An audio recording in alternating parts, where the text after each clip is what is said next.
Hello, and welcome to this episode of SelfKind with me, Erica Webb, and my beautiful friend, Jordana Edelstein.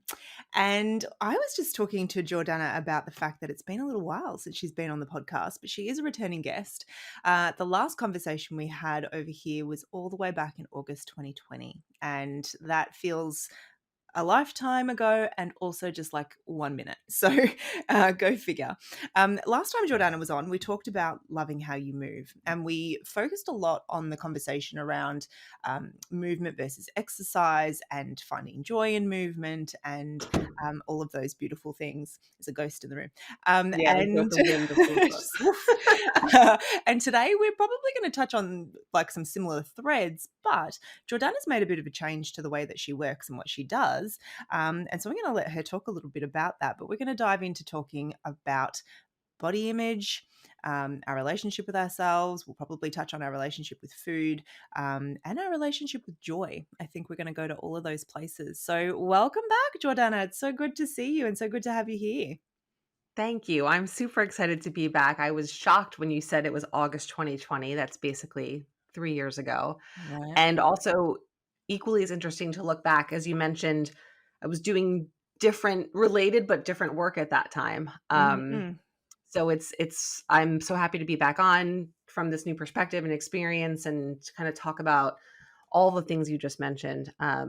All the things that you and I talk about like offline. Yeah, So that's let's just right. talk about Exactly. them publicly. We'll just record our conversation and it'll be really Yeah. great. Yeah.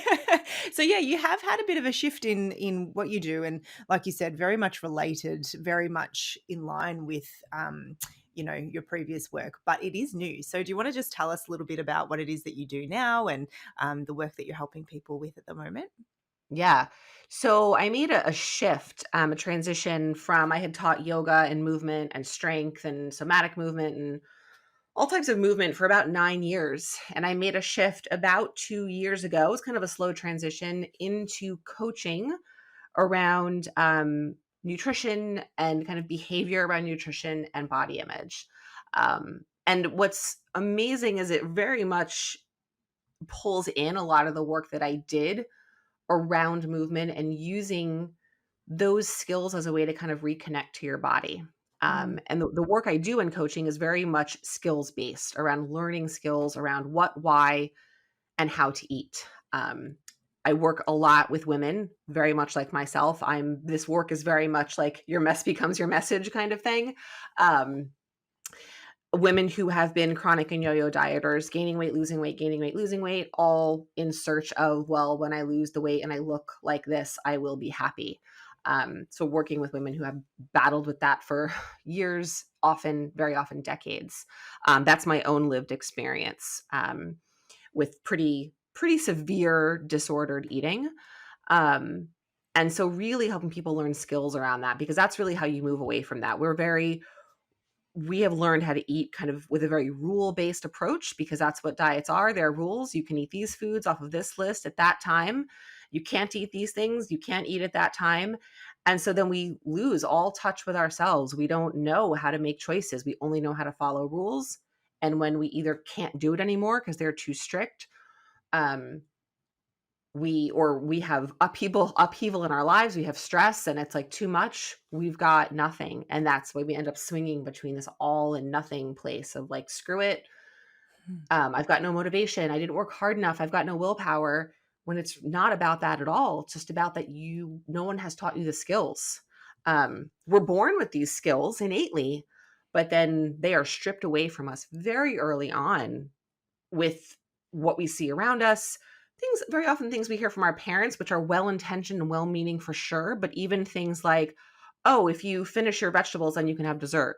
Like things like that come from parents. They are very well-meaning, but they start to plant seeds around what foods are good and what foods are bad and how food is used as a reward, and um, not learning how to, think about how often, and I'm going off on a tangent here, but we've said to kids or even to ourselves, like, oh, just eat 2 more bites, just eat 3 more bites, and then you can have dessert. That innately starts to strip away your own sense of when you're hungry and when you're full and what that feels like. So Mm. anyway, just a small example just to help illustrate how we really need to learn these skills, and then we learn Mm. to eat be able to make intentional, thoughtful choices and start to Mm, see food as food, um, not as good or bad, not as moral judgment. And then that connects very much into the body image piece, because pretty much the main reason people go on diets is because they don't like how their bodies look. mm, And so a lot of the work I do is building skills around body image, how to start changing the way that you see yourself, right? Because body image is not the way you look, it is the way that you perceive that you look. It is the meaning that you assign to what you look like. And that's an opinion. Body image is an opinion. And a very simple proof of that is if you're listening and you can think of a picture of yourself that you've looked at from how it could be a year ago, it could be 20 years ago. And in that picture, you know that you were dieting or you were unhappy with how you looked. And now you see that picture and you're like, oh my God, what the hell was I talking about? I look fine. That is proof that body image is an opinion and can change over time, which is wonderful, but mm. also it also is challenging because we really hold on to these things. We really hold on to these beliefs very tightly, um, and identify, right? I am this Mm. versus I notice this about myself. So anyway, that got off into a big tangent, but Love it. that's what I do now. I love it. um, I love it. yeah. Yeah, it's so good. And I mean, I'm like going very quickly in my brain, like, which thread do we want to pull on first? Um, I love so many of the things that you just said, and so many commonalities between the work that we do, which I love, although I never talk Mhm. about food. Um, but this idea of, identity is such a huge one. And I love that reframe that you kind of just quite kind of quietly offered in there around getting that distance between what you're thinking and sort of the truth. And that's that's a skill that I teach people a lot too, around self-criticism, which I Mhm. mean, I guess body image stuff really does come down to that critical inner voice, doesn't it? Right. Oh yeah. So I want to I've written quite a few notes. I'm like, where do we start? um and then, I mean, the rules. So let's start with, let's just dive straight into body image, actually. Let's just go there straight Okay. away. Because what I'm curious to talk about is, I love that quote that you just gave me, body image is an opinion. I love that.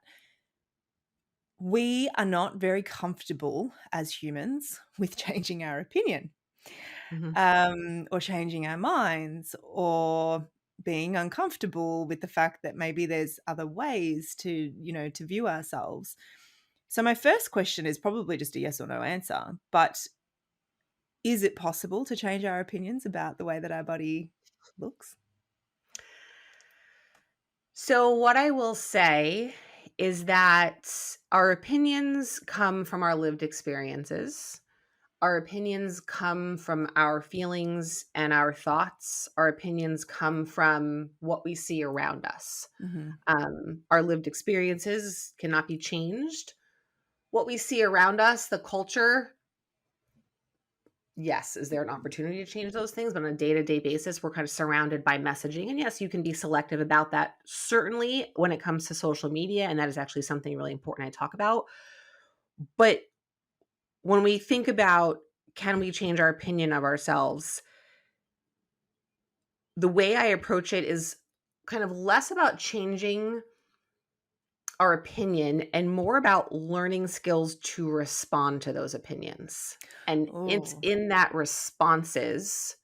responses that things start to change. And Mhm. sometimes it's not a yes or a no answer, because there are some feelings and thoughts and opinions that can change over time.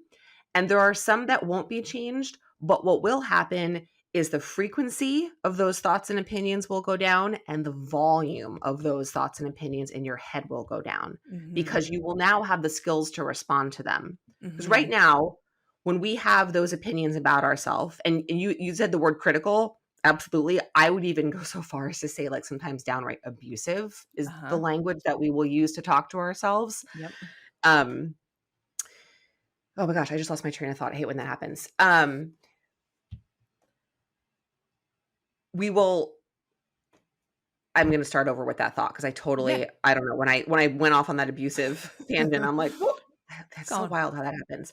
Um, we don't have the skills to respond to those thoughts, right? Mm, So we will respond to them reactively. So it's not even a response, it's a reaction by just continuing to spiral mhm, and then using that as like a kind of a punishment in terms of like, "Oh my god, my stomach looks disgusting in these pants.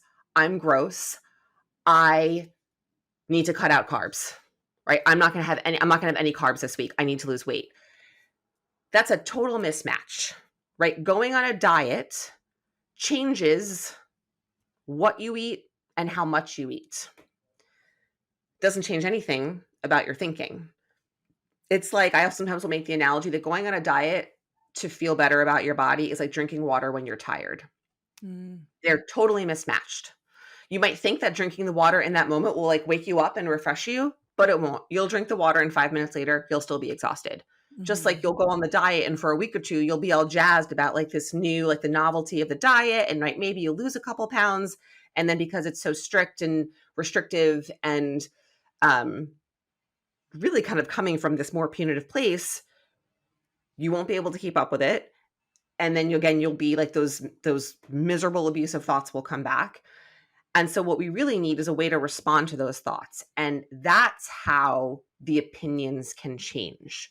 When you mhm, start to get more perspective, and you kind of mentioned this building on something I said earlier,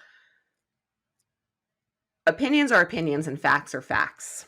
So starting to learn and ask yourself, is this true? Is this a fact? And learning how to look at these thoughts you're having about yourself, acknowledging that they're opinions just to start, right? Because we believe these things. They're so deeply ingrained. It's like, well, what do you mean my stomach isn't disgusting? mm, Of course it is. And I'm looking down at my own stomach. I always talk about stomachs because my stomach has been my most challenging body part forever since I was 15, 16 years old, and I'm now mm, almost 43. Um, and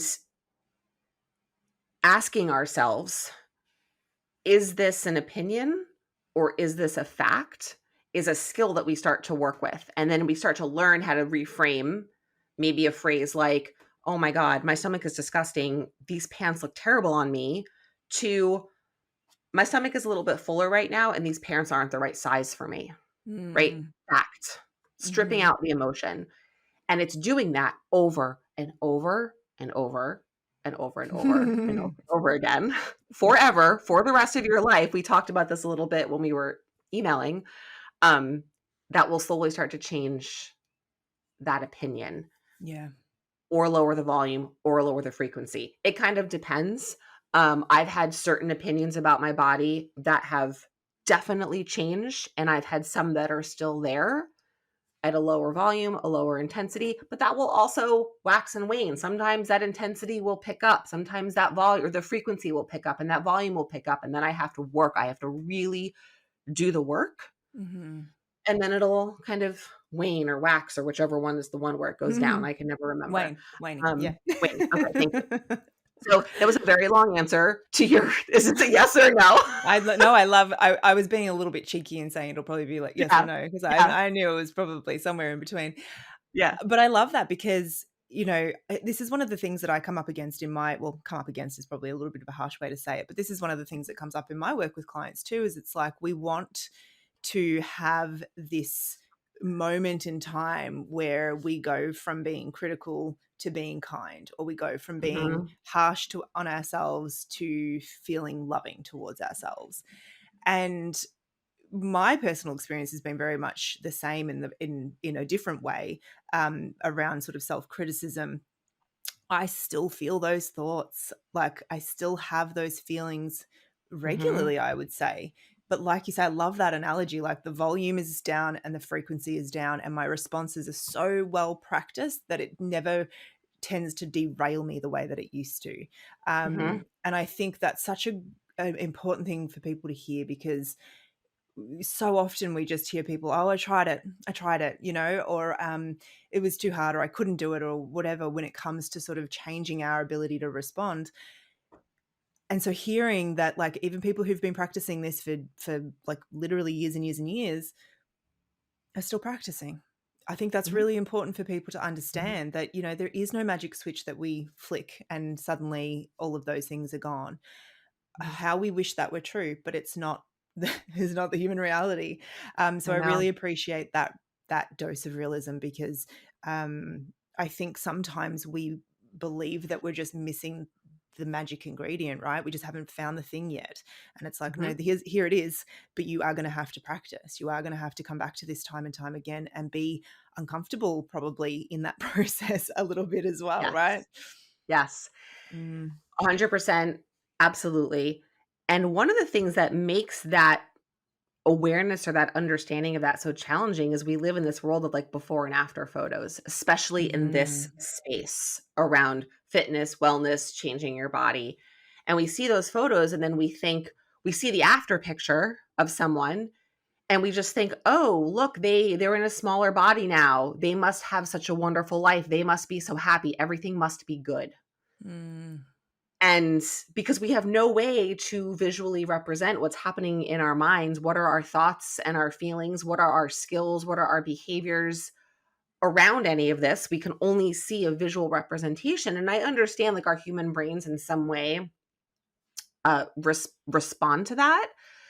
But when we have to be more, I think, discerning about how we use that information because Yeah. we see these before and after photos and just that statement of before and after. There Mm. there is no after with this work. Mm. It is ongoing for the rest of your life. Now, that doesn't mean that it's always this hard or it's always this uncomfortable. Anytime you're learning new skills, it's hard at first and it's new and it's unfamiliar, but then you practice and you get better. And it is the same thing with this. And I think understanding that and acknowledging that and accepting it is a huge part of this because it sets you up for more success than if you think that there's one day where you're going to wake up and all of a sudden love everything about your body. That's not the goal. That's kind of a tangent of this conversation, which we can come back to. Loving your body is not the goal. Um, I'll kind of say that so we can come back to it. But Mm. um, it's knowing that these are skills that you will need and use for the rest of your life, and that's normal. That's a normal part of being human. We've been sold this before and after fallacy that is Yeah. just not real. And we interpret the meaning of that after picture as this finality. I have checked the box. I have accomplished this thing. This is what I look like. Everything is great. I have to do no more work to be in this existence now, and it couldn't be further from the truth. I always say, show me an after picture of that person 6 months, 9 months, a year, 5 years after, and what's going on with them. Mm. Um, Give me a picture of what's happening in their inner world, Yeah. right? This is just their outer world. Outer Yeah. worlds and inner worlds for most people actually are at total odds. Yeah. Shows up as chronic pain and being disconnected from our bodies and all of the things that you work with. So, yes, I just wanted to mention that because I feel so strongly about before and after photos, and they're an easy sell, right? They Yeah. are a great marketing tool for That's it. people, and they make many coaches and many trainers lots and lots of money. And that's not a judgment. I'm not criticizing, um, but you and I both operate from a values based um, foundation, and a before and after photo of someone's body does not accurately represent the whole picture. It is one piece. Yeah. And there's so much more to it than that. And it doesn't communicate the actual scope of this work and the humanity of it. Mhm. And I think that does a lot of people a disservice. Yeah, and it makes me think too of even, the habit-driven stuff we see as well in terms of sometimes we just believe that the kind of external habits that people have of like, oh well, they exercise a lot, or they I always see them drinking a green smoothie, or I always this, or I always that. We kind of almost correlate the behaviors that we see with, Mhm, you kind of mentioned like morality before, like there is that like kind of in our mind that moral link, and then we make the leap to, well, they must feel fantastic, right? And mhm. um so there is this disconnect between what we see and what is actually happening and what is actually going on, and I think that that's really important to understand. um it isn't ever as straightforward as it appears. But like you said, it's a really easy sell to be like, here is evidence of how I've helped other people to go from this to this. And if you want the same thing, then, you know, come and work with me. All right. So, those of you listening and watching along at home, we just had the internet drop out or something strange happen. So, we're going to try and pick up where we left off, but I don't know if I can remember. So, we were talking about before and after photos. We were talking about how it's an easy sell. And I think I was saying that I appreciate, you sort of saying that it's not a dig, because it's not, but it also speaks to the fact that as humans, we do very much want things to be kind of binary. We want things to be, it's this or it's this, then it's that, there's Mhm. like that messy middle. So I wondered if we could dive into talking a little bit about what else goes along with that kind of process, right? Because obviously there's the reframing that you mentioned, there's finding new ways to respond, which maybe we could dive into a bit more.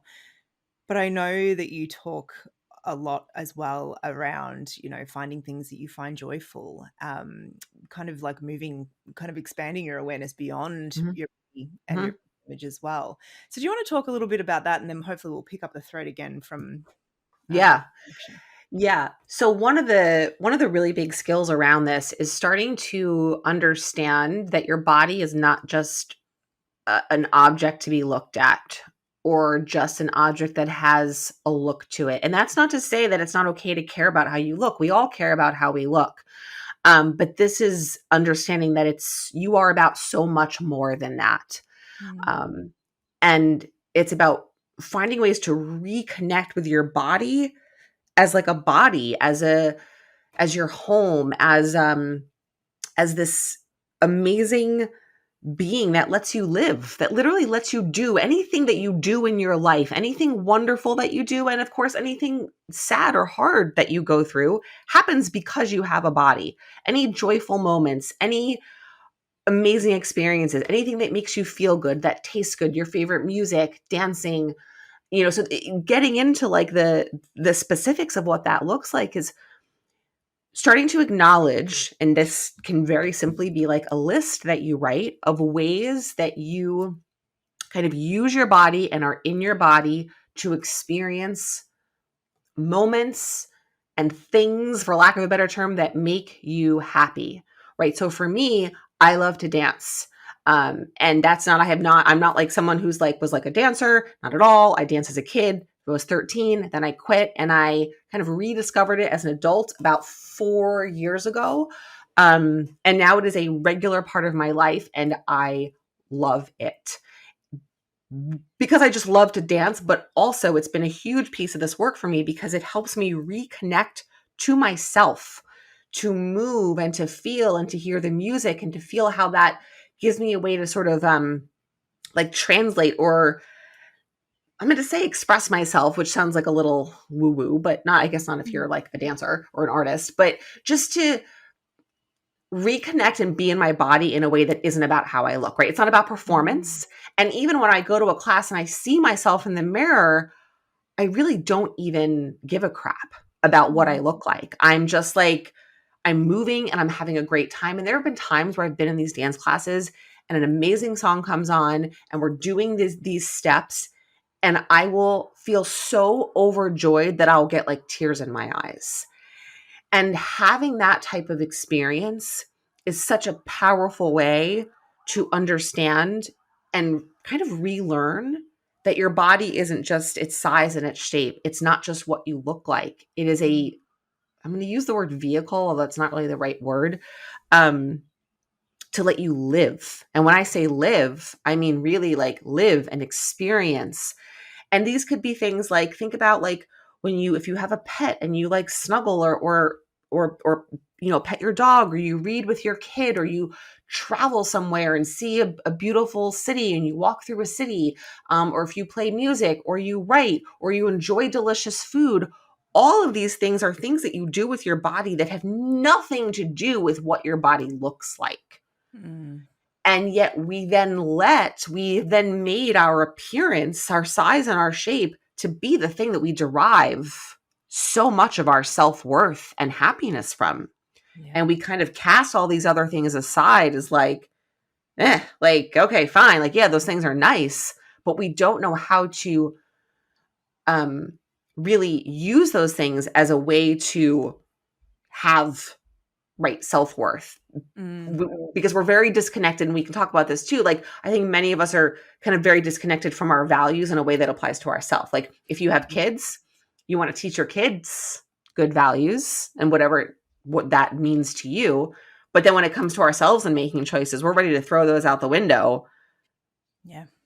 when it doesn't align necessarily with how we think we need to look on the outside when we have all these external pressures and kind of forces coming in. So I would say that, like, kind of just going back to your question a few minutes ago, that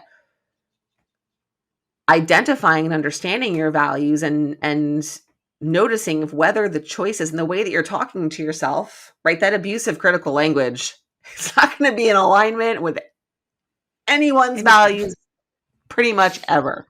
No. But we don't stop to think about that. And to your point, like, it's going to be uncomfortable Yeah. to think about it that way, but it's so powerful. Yeah. Like, it's so powerful. So let me just like take a break there, and so we can, have a kind of a dialogue about that. Yeah, I mean, I think this is the thing. It can be very confronting when you realize that you have been living so disconnected from your values. Hmm. Um, and it can be very hard to disconnect that very practiced self criticism from your immediate action, because I can think of so many examples where this joy seeking, going out after these things like a dance class, or for me, like, I play basketball and I roller skate, they're my things, and it would be very easy to not do those things because of preoccupation with how we think we look. Hmm. um and so I wonder if you want to talk a little bit about that intersection, right, where we're maybe in this place where the body image stuff sounds like work we want to do, and like joy sounds like something we want to go after.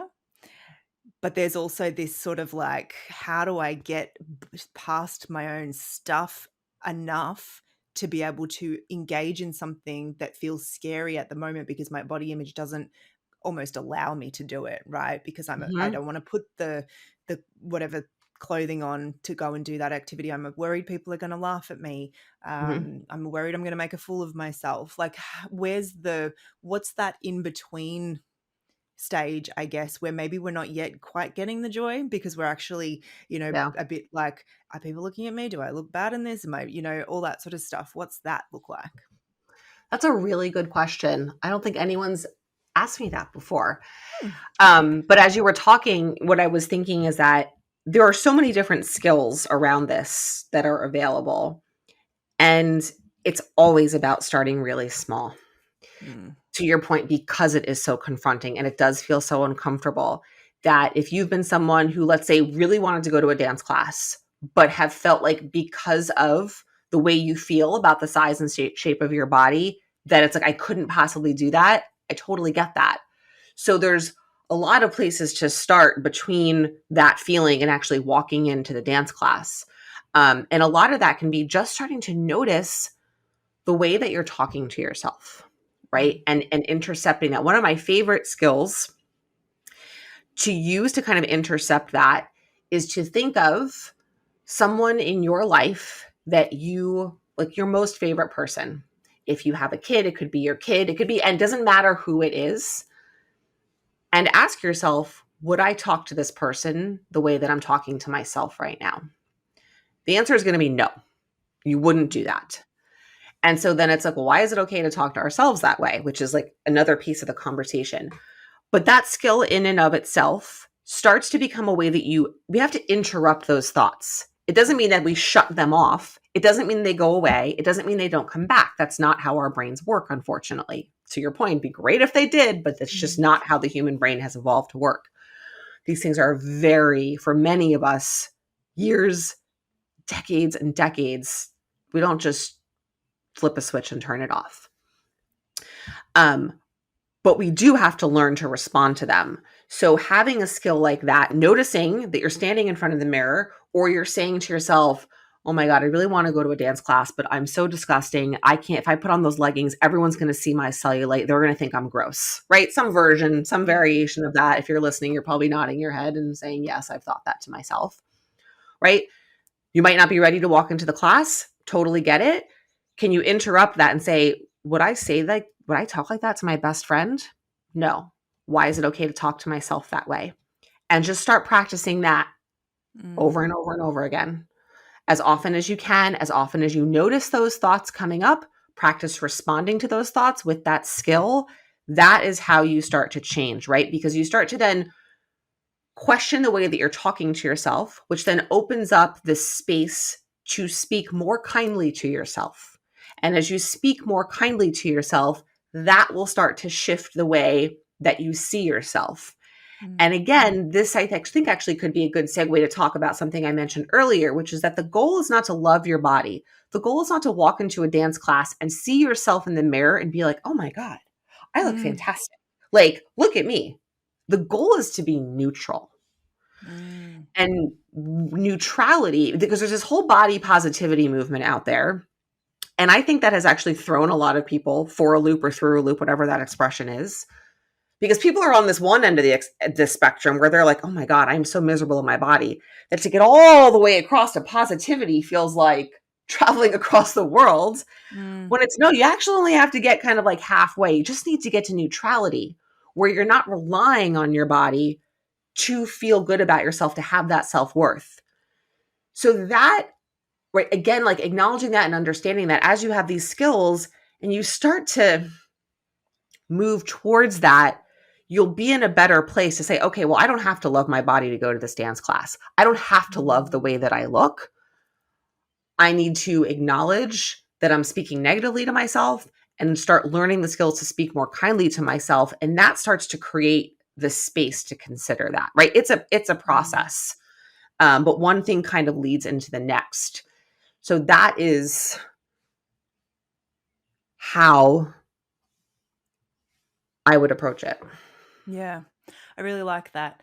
I want to ask you a couple of questions around this neutrality piece. Mhm, It made me think of something that I've been talking about recently, which I think is really similar, but maybe a little bit different, but using slightly different language. I've been talking a lot about, um, choosing to love ourselves doesn't mean we're always going to have loving feelings towards ourselves, right? Or like mhm, love what we see, or mhm, love the way that we act or behave or respond. But that there's this baseline of like, I'm committed to having a loving relationship with myself. I'm committed to taking the actions and doing the things that kind of allow me to behave as though, self love is my baseline. And what I'm hearing in your sort of conversation around this neutrality is that, yeah, like I might look in the mirror and still be like, I don't love everything that I see here, but it isn't affecting my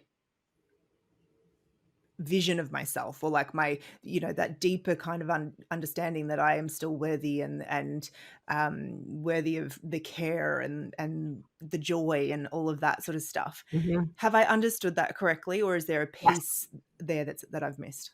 Nope, you nailed it. Yeah. And I think this is such a tricky concept to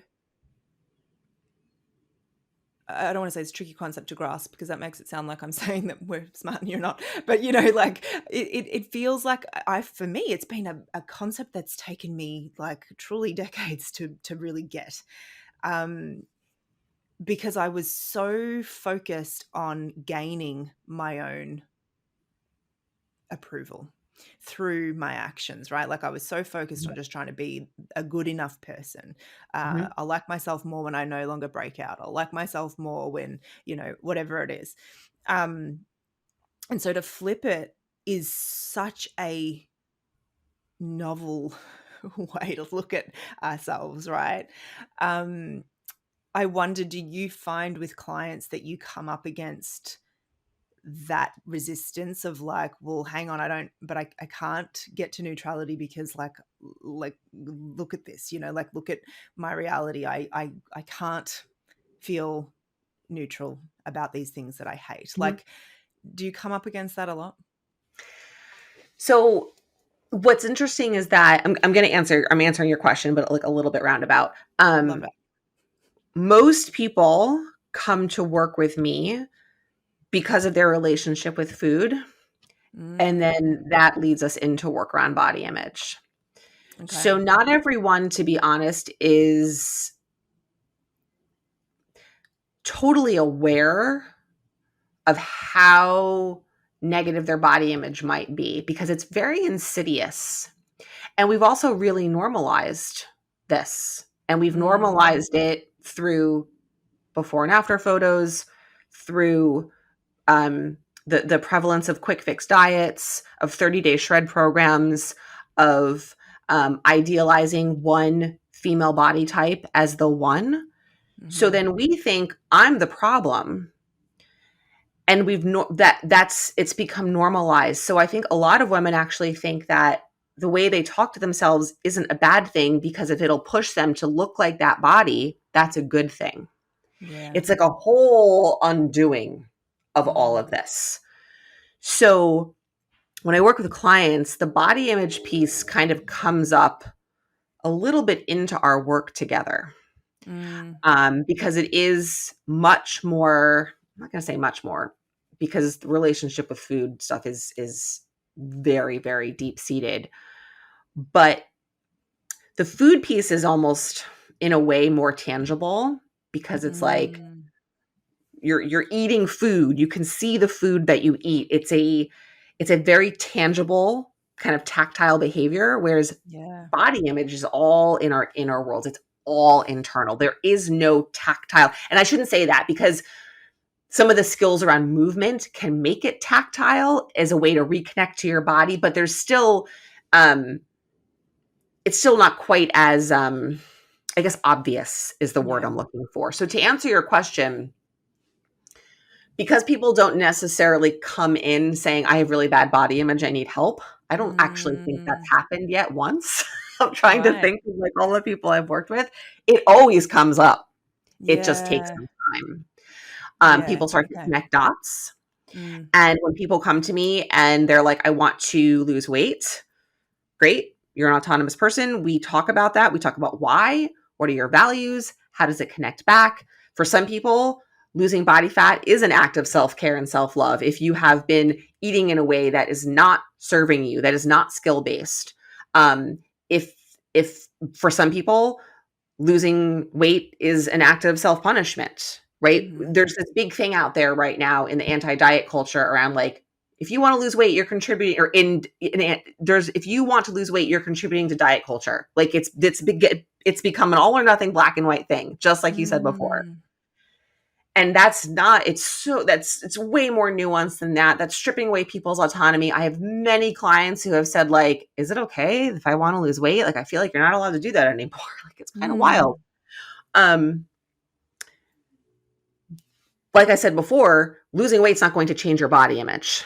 mhm. So those things can coexist. You can want to lose body fat, and we also need to address the body image piece with skills specific to that.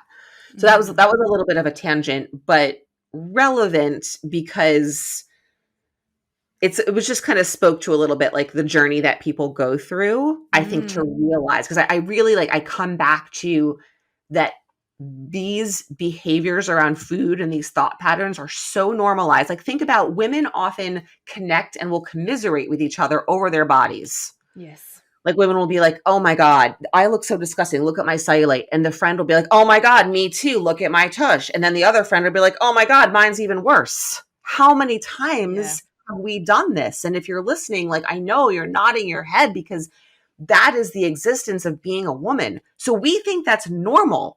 We're like, it's not a problem for me to talk to myself about this. In Hmm. fact, talking to myself like this is the only way I'm ever going to fix it. Mm, So it's almost like one of those like you don't know what you don't know. yeah.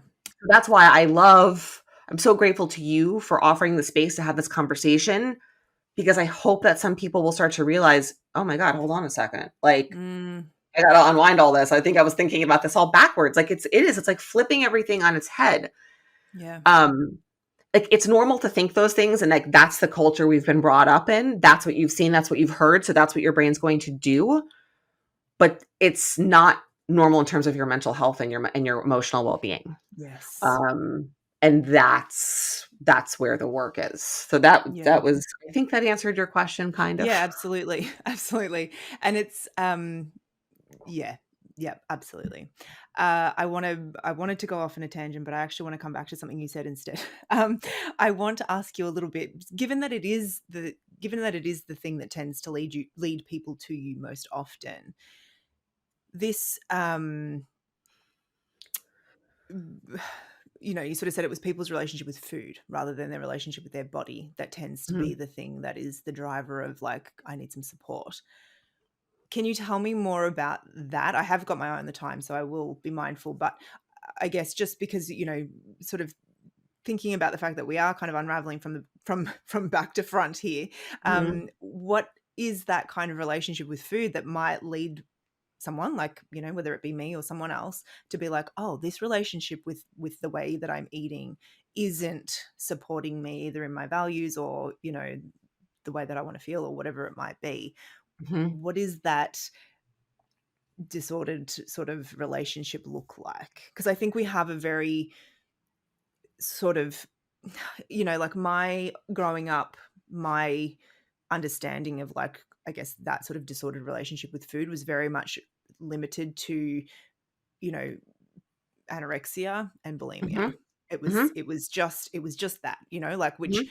I get that that's incredibly important, but I also know that there are, like, mental health, other areas of mental health. There's a lot of things that we do that can kind of fit into normal, right? That also are kind of destructive, or not supportive or conducive of a relationship with ourselves that we want. So, Mhm.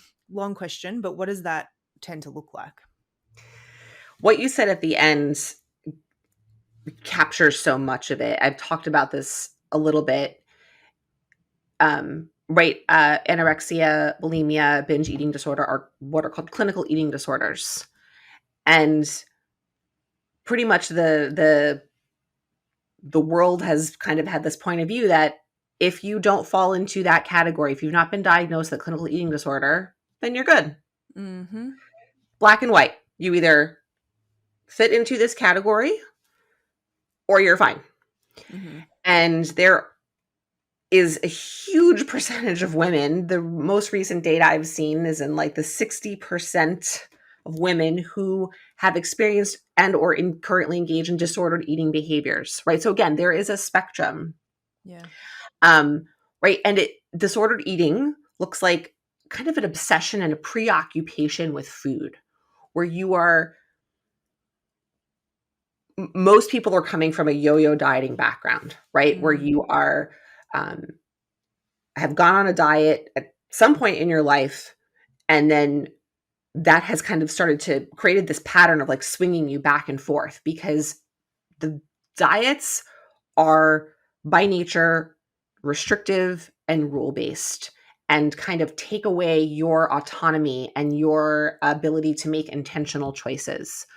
So it becomes very much about like you start labeling foods as good. And these are all learned behaviors. We're not born thinking, oh, carbs are bad. We're taught that, right? Mm. Labeling foods as good and bad.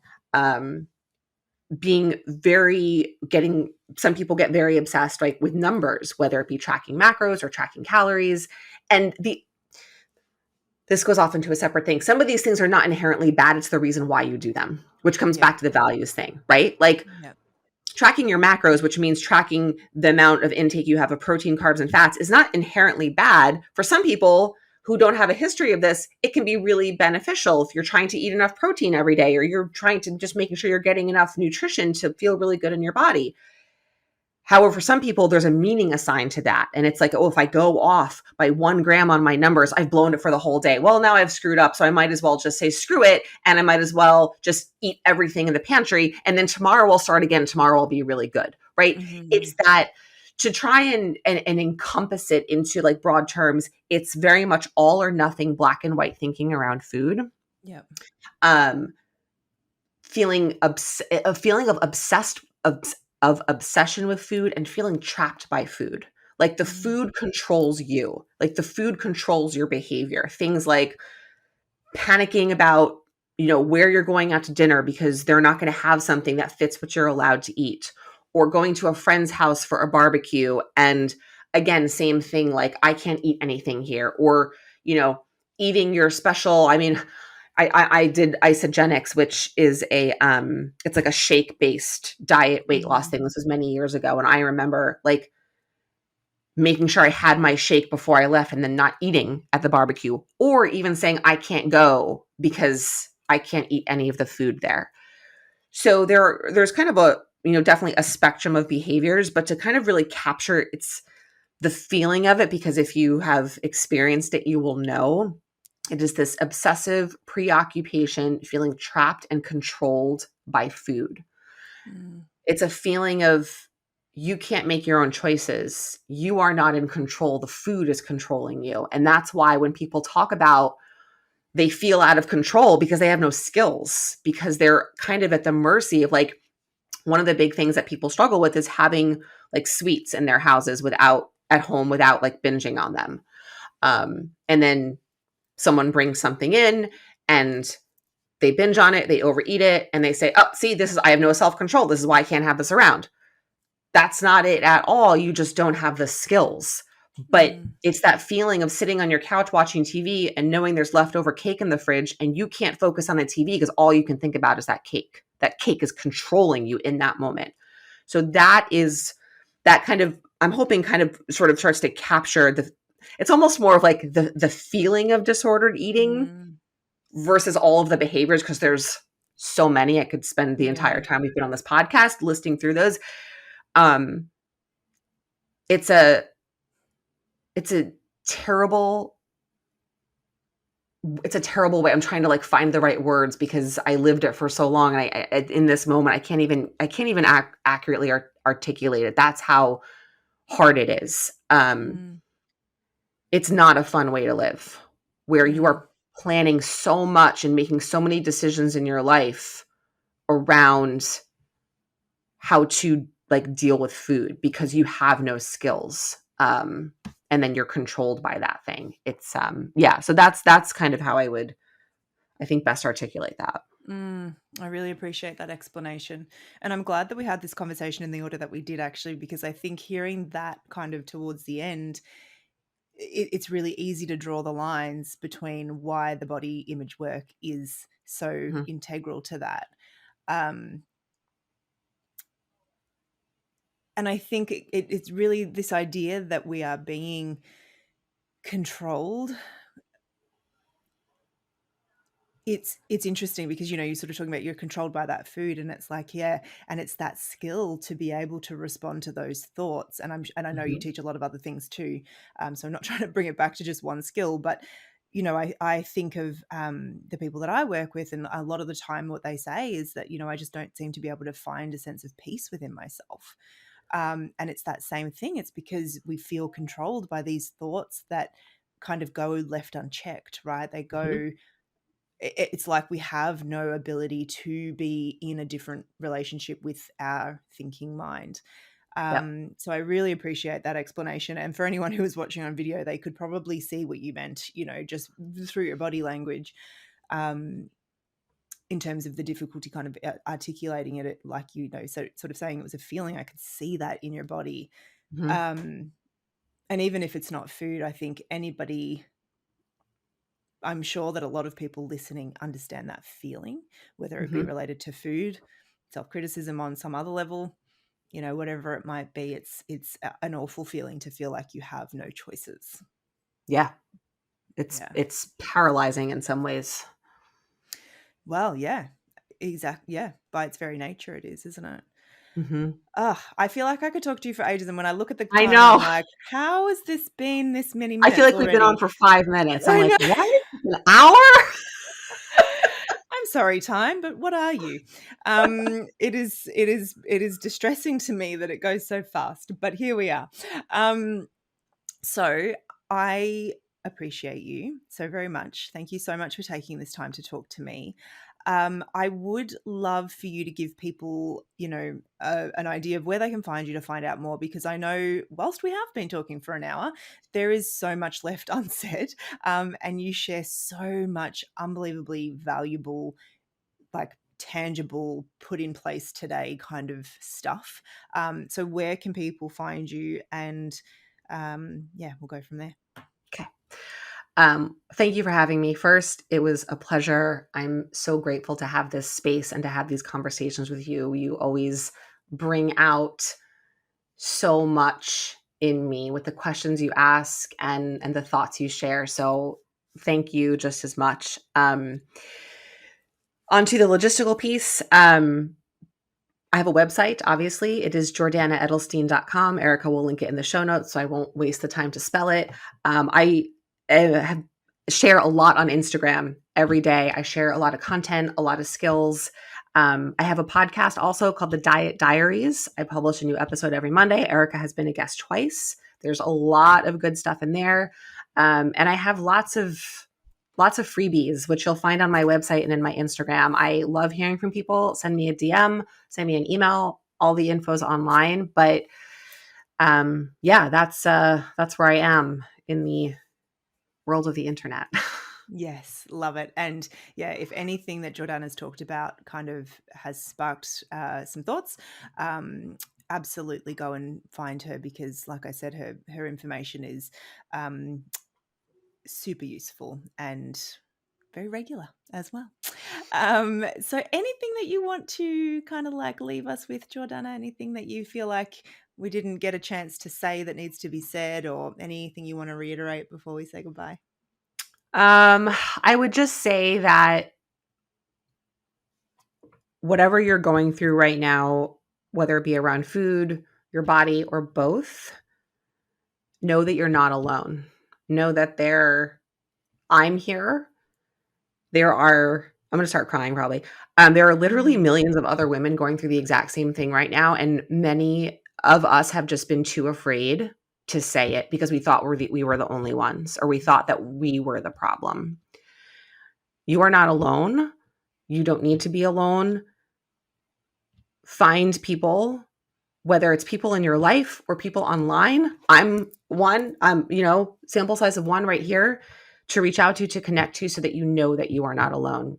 Because so much of this work stems from having a community, having a support system, but also knowing that you're not the only one, because that's how we start to break down the shame. And we didn't even talk about shame, but shame is a huge part of this. Yeah. And connection, I'm a huge Brene Brown fan. Connection is the antidote to shame, right? That is something I have learned from her and experienced in my own life and with my clients. And so if there's literally one thing I can leave you with in listening to this, it's to know that you're not alone in feeling what you're feeling. And you are not the only one. And yeah, that's Mm. just really, I just want people to know I love that. that. And I think we don't hear that enough. It's something we have to be reminded of Mhm. regularly. It is amazing how often we feel like our human experience is something that we're only experiencing, and everybody else has got the magic formula that we somehow Yep. just, that bit didn't get Yep. implanted, right? So Yep. I hear you on That's that. exactly So it. yeah, thank you so much, Jordana. This has been an absolute pleasure. And do reach out to Jordana. Over on Instagram is probably the easiest place to find her. But yes, we'll link up her Instagram, her website, and last episode from 3 years ago as well. So if you want to go back and hear the OG one, then you can do that too. So thank you so much, Jordana. Thank you everyone for listening, and I will talk to all of you again really soon.